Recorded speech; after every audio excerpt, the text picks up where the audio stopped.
Shalom, selamat pagi anak-anak.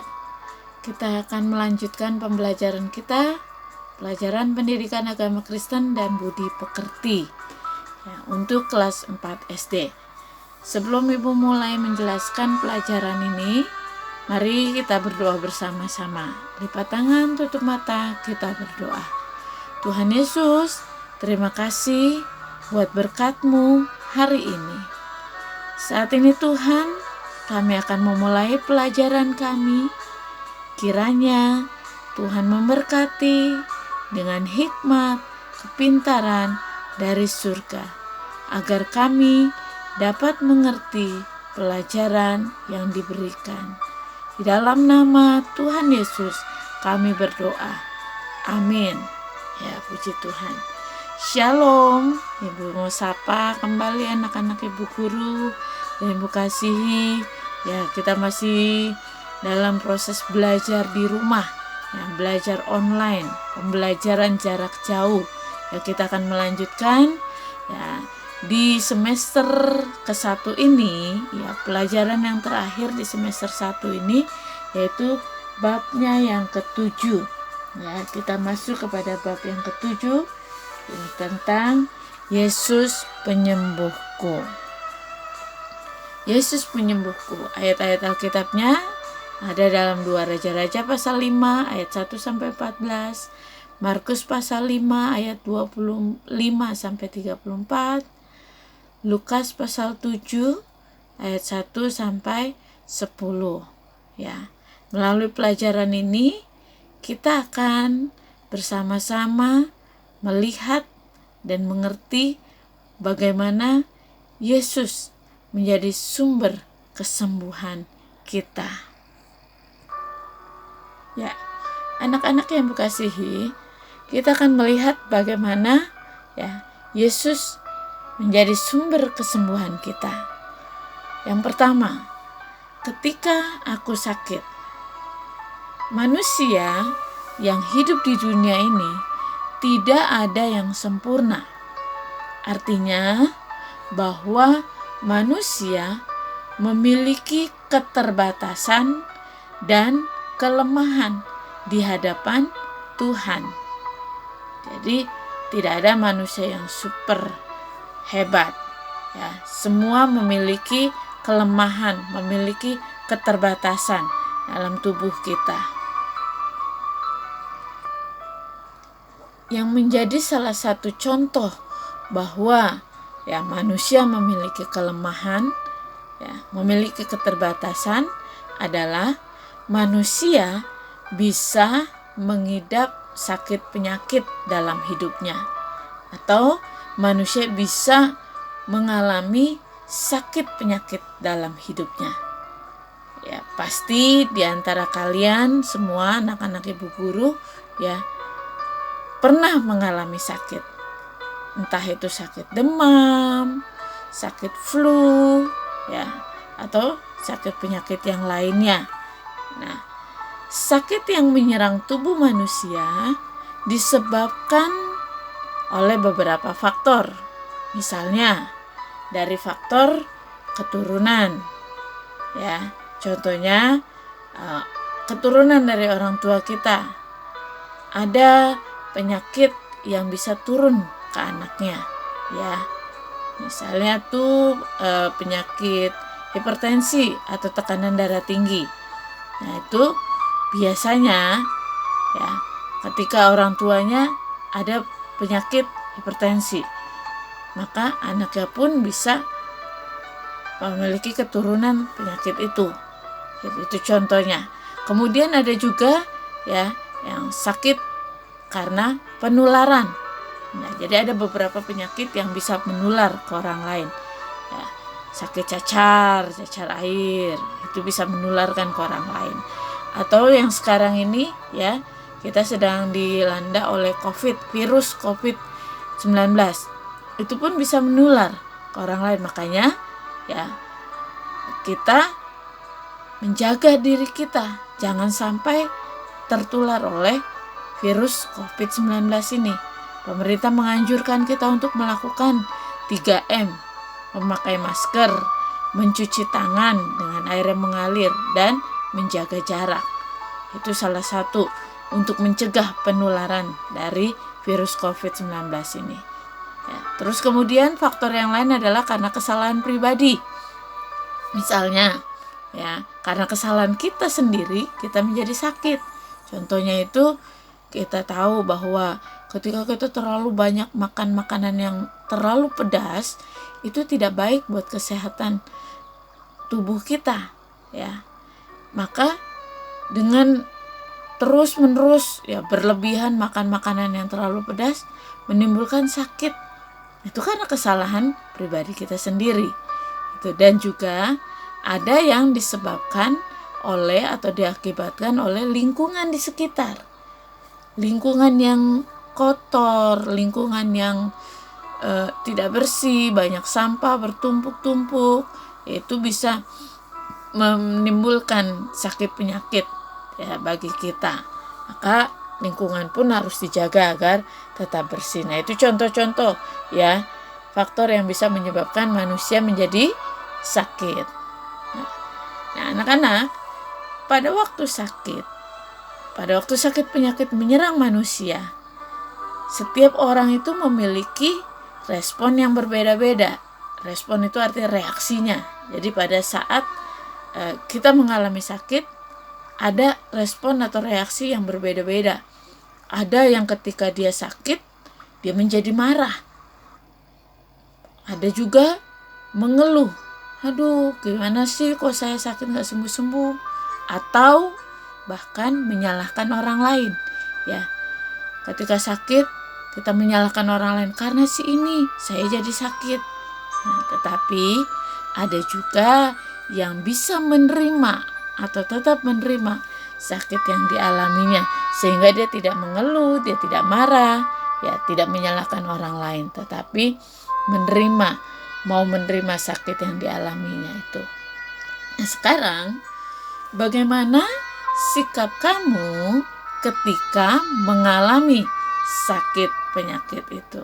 Ketika kamu sakit, apa yang kamu lakukan? Ya, berdoa, tetap memuji Tuhan, ya. Pernahkah kamu berdoa kepada Tuhan Yesus saat kamu sakit? Harus, ya. Mengapa? Karena kita tahu bahwa Yesus yang akan menolong kita, satu-satunya penolong kita, satu-satunya pengharapan kita. Maka kita berdoa kepada Tuhan Yesus. Nah, yang Tuhan Yesus inginkan ketika kita mengalami sakit adalah ya, kita tidak boleh mengeluh.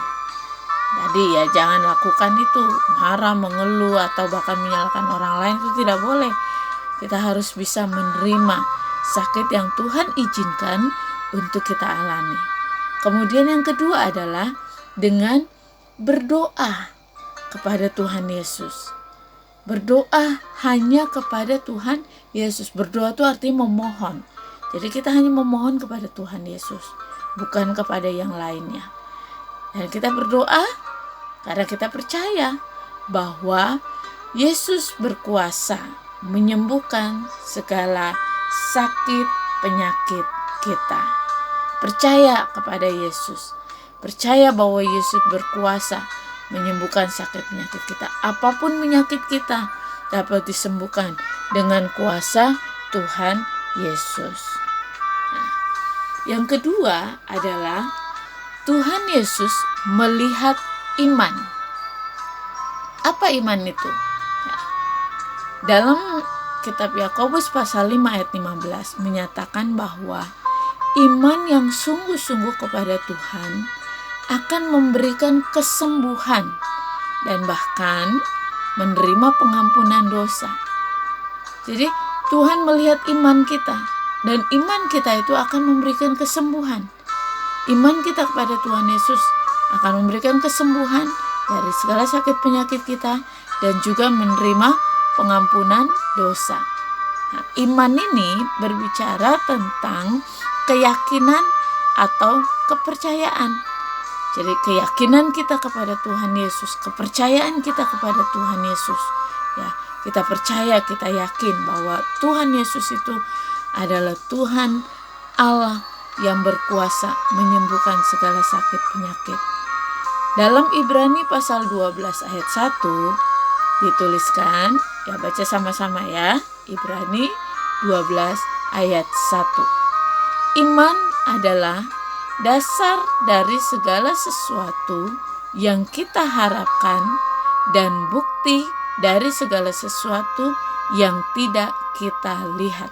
Itu yang dimaksud dengan iman. Dasar dari segala sesuatu yang kita harapkan. Apa yang kita harapkan? Kesembuhan ketika kita sakit. Kemudian bukti dari segala sesuatu yang tidak kita lihat. Ya. Artinya ketika kita mengharapkan kesembuhan, kita beriman, kita percaya, kita berdoa, dan saat itu juga kita yakin bahwa Tuhan akan menyembuhkan. Walaupun ya atau sekalipun kita belum sembuh saat itu. Tapi kuasa Tuhan bisa bekerja dengan berbagai macam cara. Ya. Ada yang ketika kita berdoa langsung sembuh dari sakit penyakit itu. Tapi ada juga yang Tuhan izinkan ketika kita berdoa kepada Tuhan, saat itu mungkin kita belum sembuh, tapi kita tetap percaya bahwa kuasa Tuhan itu akan menyembuhkan kita. Kita akan memperoleh kesembuhan pada akhirnya. Nah, kemudian kita akan lihat beberapa contoh peristiwa kesembuhan yang diceritakan di dalam Alkitab. Dalam Perjanjian Lama ada kisah tentang Naaman. Ya, dalam 2 Raja-Raja pasal 5 ayat 1 sampai 14, ya, diceritakan Naaman ini adalah seorang perwira ya di negeri Aram, panglima di negeri Aram. Nah, Naaman mengalami penyakit yang namanya sakit kusta. Tapi Naaman mendengar berita bahwa di Israel ya ada seorang nabi yang bernama Nabi Elisa yang dipakai oleh Tuhan, dengan kuasa Tuhan bisa menyembuhkan sakit penyakit. Ya, dari seorang bujangnya, dari seorang budaknya, ya seorang anak kecil yang bekerja di rumah Naaman memberitahukan, dan Naaman akhirnya pergi menemui Nabi Elisa. Dan ketika Naaman bertemu dengan Nabi Elisa, Naaman mendapatkan perintah bahwa kalau Naaman ingin sembuh, dia harus mencelupkan dirinya di sungai Yordan sebanyak 7 kali. Pada awalnya Naaman tidak mau melakukan itu. Karena apa? Karena dia melihat sungai Yordan itu adalah sungai yang dikatakan agak kotor dibandingkan sungai-sungai yang lain. Tetapi Naaman diingatkan bahwa jika Naaman ingin sembuh, maka dia harus taat, harus percaya bahwa perkataan Nabi Elisa adalah perkataan Tuhan. Ya, kalau Naaman melakukan apa yang diperintahkan oleh Nabi Elisa, maka Naaman akan memperoleh kesembuhan. Maka dari itu akhirnya Naaman pun melakukan apa yang diperintahkan oleh Nabi Elisa. Dan setelah dia mencelupkan tubuhnya 7 kali di sungai Yordan itu, akhirnya Naaman pun memperoleh kesembuhan. Dan contoh lain dalam Perjanjian Lama ada Raja Hizkia. Dalam 2 Raja-Raja pasal 20 ayat 1 sampai 11, bagaimana Raja Hizkia disembuhkan oleh Tuhan, bahkan diperpanjang usianya 15 tahun lagi. Nah, kemudian dalam Perjanjian Baru ada kisah tentang hamba perwira di Kapernaum. Ya, dalam Lukas pasal 7 ayat 1 sampai 10, yang minggu lalu sudah Ibu berikan tugas kepada kalian. Ya, bagaimana perwira yang ada di Kapernaum ini, dia memiliki hamba yang sangat dikasihinya, ya, sangat disayanginya, mengalami sakit. Dan perwira ini mendengar bahwa Yesus bisa menyembuhkan, sanggup menyembuhkan, maka perwira ini memohon pertolongan kepada Tuhan Yesus. Dan Tuhan Yesus melihat iman dari perwira ini yang sungguh-sungguh percaya, maka Yesus mau menyembuhkan hamba dari perwira itu. Dan kemudian kisah selanjutnya adalah bagaimana Yesus mengusir roh jahat yang ada dalam diri seseorang di kota yang bernama, di daerah yang bernama Gerasa. Ya, orang yang kerasukan setan di Gerasa, ya, kuasa kegelapan yang menguasai orang itu diusir oleh Tuhan. Ketika Yesus bertemu dengan orang ini, ya orang yang kerasukan roh jahat ini, roh jahat yang ada di dalam diri orang itu, kuasa iblis yang ada di dalam diri orang itu menjadi ketakutan, ya, sehingga dia pergi keluar dari dalam diri orang itu, dan orang itu menjadi sembuh karena kuasa Tuhan Yesus. Kisah selanjutnya adalah ketika Yesus membangkitkan anak Yairus, ya. Anak Yairus pada saat itu dikatakan sudah mati, tapi Yesus bangkitkan kembali, hidupkan kembali anak Yairus ini. Karena Yesus melihat iman dari Bapak Yairus. Dan dalam peristiwa itu juga Yesus menyembuhkan seorang perempuan yang mengalami sakit pendarahan selama 12 tahun. Perempuan ini ingin menjumpai Yesus, ingin meminta kesembuhan dari Yesus, tapi pada saat itu dia berada di tengah-tengah kerumunan orang banyak. Dengan sakit pendarahan yang dialaminya membuat tubuhnya menjadi lemah, tapi dia terus berusaha untuk dapat berjumpa dengan Yesus. Dan dia berkata, sekalipun dia tidak berjumpa, ketika dia menjamah jubah Yesus, perempuan ini percaya dia akan sembuh, dan ternyata benar. Dia berhasil menjamah jubah Yesus, dan dengan imannya dia memperoleh kesembuhan. Nah, inilah contoh-contoh, beberapa contoh, dan ada banyak lagi contoh dalam Alkitab diceritakan, ya, kesembuhan-kesembuhan yang Yesus lakukan bagi orang-orang yang memiliki iman percaya yang sungguh-sungguh kepada Tuhan Yesus. Anak-anak yang Ibu kasihi, ini yang harus kita perhatikan.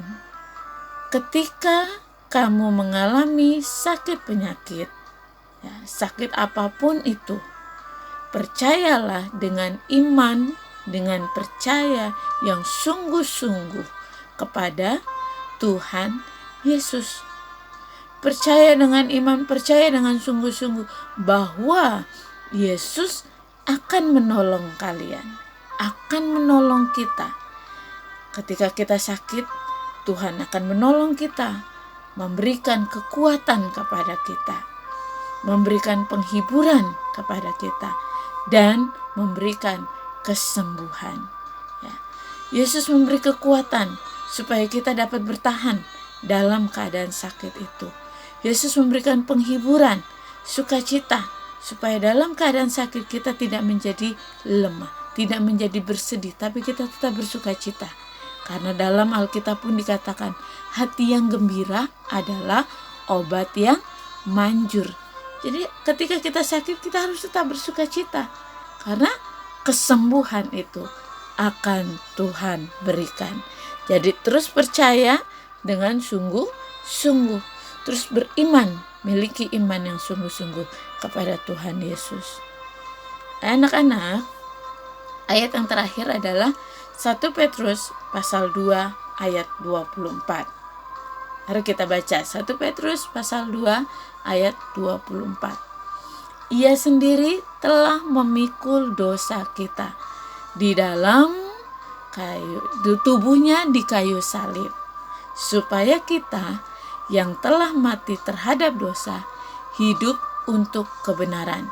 Dan bagian terakhir dikatakan, oleh bilur-bilurnya kamu telah sembuh. Bilur-bilurnya di sini adalah darah Yesus. Darah Yesus yang tercurah di atas kayu salib.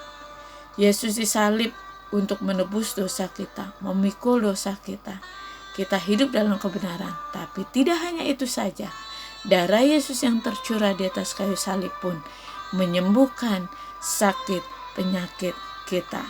Oleh karena itu dikatakan, oleh bilur-bilurnya kamu telah sembuh. Nah, jadi anak-anak yang Ibu kasihi, melalui pelajaran ini kita boleh diingatkan bahwa Yesus yang menjadi sumber kesembuhan kita. Ketika kita mengalami sakit, Tuhan izinkan kita mengalami sakit, jangan kita mengeluh. Datang kepada Yesus, berdoa kepada Yesus, memohon kesembuhan, dan percaya dengan iman bahwa Yesus akan menyembuhkan segala sakit penyakit yang kita alami. Nah, bagian kita pun harus tetap kita kerjakan. Ya, bagaimana kita menjaga diri kita, menjaga kesehatan kita. Jangan hidup semau kita, ya. Makanan kita pun kita jaga. Ya, karena seperti tadi dijelaskan di awal, ada sakit penyakit yang disebabkan karena kesalahan diri kita sendiri. Jadi jangan sampai ya kita melakukan kesalahan yang menyebabkan tubuh kita menjadi sakit. Ya, lakukan bagian kita, Tuhan akan melakukan bagian Tuhan, akan memberikan kesembuhan yang kepada kita. Ini saja pelajaran kita hari ini. Ya, Ibu harapkan kalian dapat mengerti setiap penjelasan yang Ibu sampaikan. Dan ini merupakan pelajaran terakhir di semester 1 ini. Ya, dari bab 1 sampai bab 7 ini. Ini materi untuk semester 1. Dan sebentar lagi kita akan menghadapi ujian akhir. Ibu harapkan kalian dapat belajar dengan sungguh-sungguh supaya kalian dapat memperoleh nilai yang baik di ujian akhir semester 1 ini. Tuhan Yesus memberkati. Selamat belajar, terus berusaha. Jangan pernah menyerah karena Tuhan akan memberkati setiap anak-anak yang sungguh-sungguh berusaha dengan kerja keras. Amin. Kita akhiri di dalam doa. Tuhan Yesus, terima kasih buat pelajaran hari ini. Biarlah Tuhan, apa yang kami pelajari dapat kami mengerti. Kami boleh tetap percaya dengan sungguh-sungguh bahwa hanya Yesus satu-satunya yang menjadi sumber kesembuhan kami. Ketika kami sakit, kami hanya datang kepada Engkau Yesus untuk memohon pertolongan, memberikan kesembuhan atas sakit penyakit kami. Hanya di dalam nama Tuhan Yesus kami berdoa dan kami mengucap syukur. Haleluya. Amin. Amin. Puji Tuhan. Shalom. Selamat belajar. Tuhan Yesus memberkati.